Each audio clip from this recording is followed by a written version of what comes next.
दोस्तों वीडियो में बात करेंगे कि पीएम मोदी ने मन की बात में क्या बोला, कौन सा टॉपिक उठाया और कैसी डायलॉगबाजी की जिसे देखकर आम पब्लिक ने माथा पीट लिया कि पीएम मोदी आखिरकार किस लाइन में आ गए। पीएम मोदी का बयान आगे आपको सुनाएंगे। पहले राहुल गांधी क्या कहते हैं वो जरा सुनिए।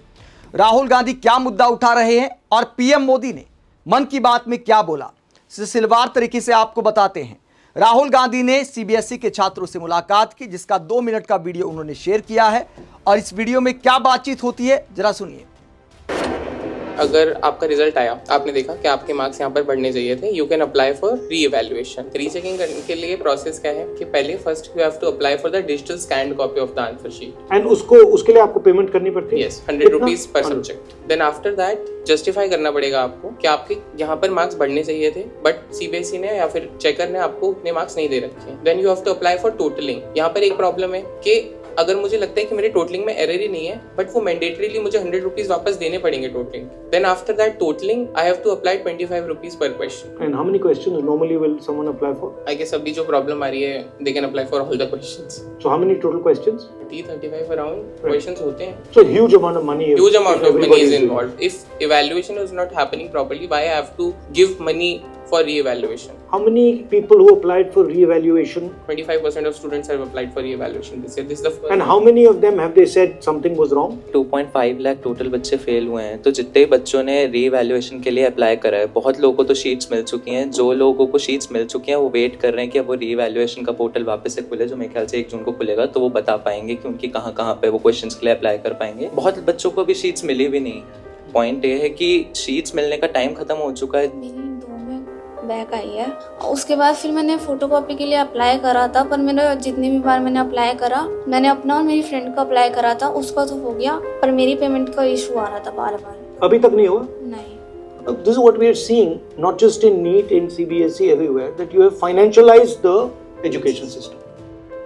The second is over-centralization. So you've taken the whole system and you've centralized the whole system. So if there's a problem, it's a critical failure of the system. Whereas if you have a decentralized system, then one node fails, another node fails, you can still manage it. So there's a structural problem now in the Indian education system. तो Rahul Gandhi CBSE के छात्रों से मुलाकात करते हैं। CBSE के छात्र बताते हैं कि पेपर चेकिंग में कितनी गड़बड़ी हुई है। अगर आंसर शीट मांगी जाती है तो पैसा लगता है, अगर दोबारा से पेपर चेकिंग के फॉर्म भरे जाते हैं तो पैसा लगता है, हर क्वेश्चन के हिसाब से पैसा लगता है। और इसे लेकर राहुल गांधी जेब कतरे वाला कौन सा डायलॉग मारते हैं।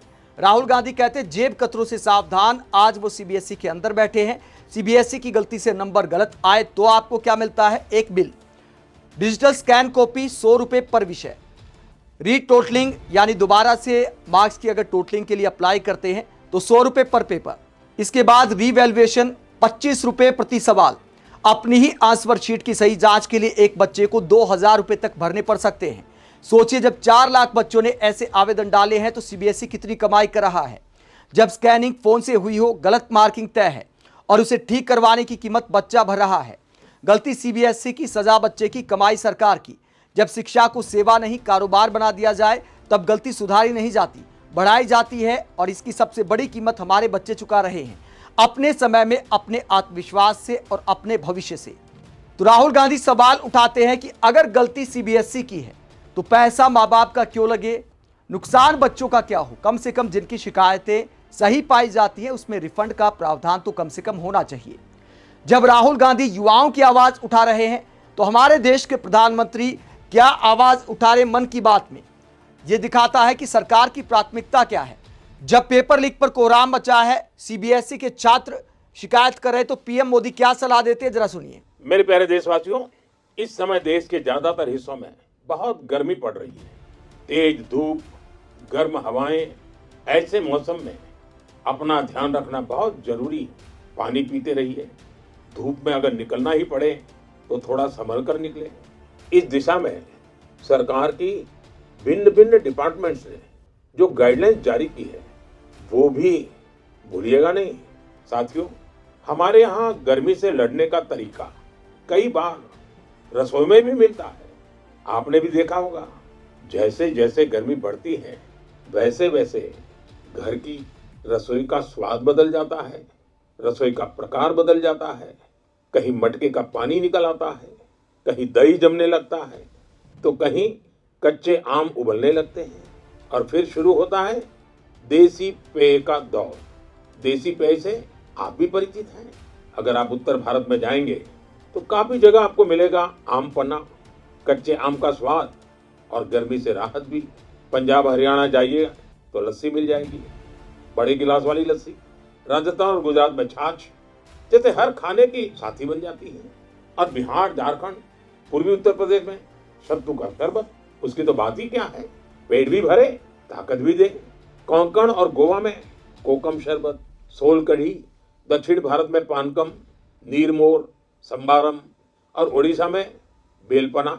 वो सिर्फ पेय नहीं, भारत के अलग अलग क्षेत्रों की परंपरा का हिस्सा है और इसमें एक भारत श्रेष्ठ भारत की भावना की झलक भी मिलती है।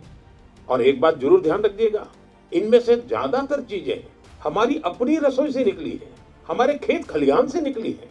कोई बड़ी ब्रांडिंग नहीं है, लेकिन पीढ़ियों का अनुभव उनमें समाया हुआ है। आप भी गर्मी के दौरान देसी पेयजलों का खूब आनंद लीजिए।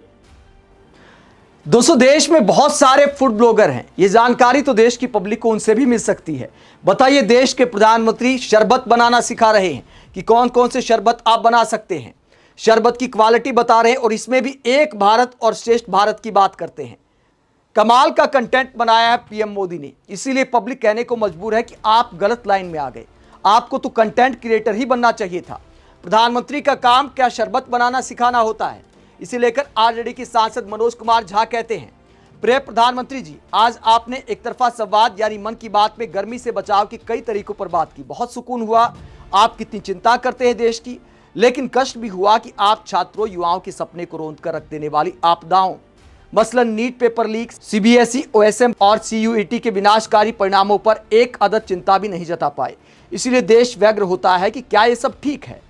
तो मनोज झा सवाल उठाते हैं कि युवाओं के जो ज्वलंत मुद्दे हैं, आपने एक लाइन मन की बात में नहीं बोली। युवा आपसे उम्मीद करते हैं, आप सामान्य ज्ञान देने आ जाते कि भैया गर्मी आ गई है। गर्मी तो हर साल आती है, हर साल तापमान बढ़ता है, हर साल पानी की किल्लत देश के तमाम शहरों में होती है। तो सरकारों का काम होता है पानी की किल्लत दूर करना, ये बताना नहीं कि कौन कौन सा शरबत पी सकते हैं। देश के प्रधानमंत्री जब ये बताने लगे तो आम पब्लिक क्या कहती है? मोदी जी, रसोई के शरबत का नुस्खा तो कमाल का है, लेकिन पेपर लीक और सीबीएसई घोटाले का नुस्खा कहां गायब हो गया? छात्रों की गर्मी कम करिए, मौसम की नहीं। आम आदमी ने मौसम पहले भी देख लिया था, आज भी देख लेगा। आगे पब्लिक कहती है, ओ भाई बस कर, ये सब हमें पता है, कोई नई गर्मी नहीं आई। इस देश में हर साल मौसम बदलते हैं। 2014 के बाद कोई नए मौसम नहीं आ रहे। अपना झोला उठाएं और देश पे कृपा करें। इसके बाद पब्लिक कटाक्ष करते हुए कहती है, प्रधानमंत्री जी 18 घंटे काम करते हैं, जिनमें 17 घंटे ऐसे टॉपिक सोचने में लग जाते हैं। तो पब्लिक कटाक्ष के अलावा कर ही क्या सकती है? मोदी जी की मर्जी है, क्या बोले क्या करें। लेकिन अपनी मर्जी चलाते हुए अगर देश के प्रधानमंत्री अपने ही मन की बात करते रहेंगे, जनता की मन की बात नहीं सुनेंगे, युवाओं की मन की बात नहीं सुनेंगे, तो फिर इस एक तरफा संवाद का देश को फायदा क्या है? आप क्या सोचते हैं? कमेंट बॉक्स में अपनी राय जरूर दें। साथ ही चैनल को सब्सक्राइब भी करें। नमस्कार।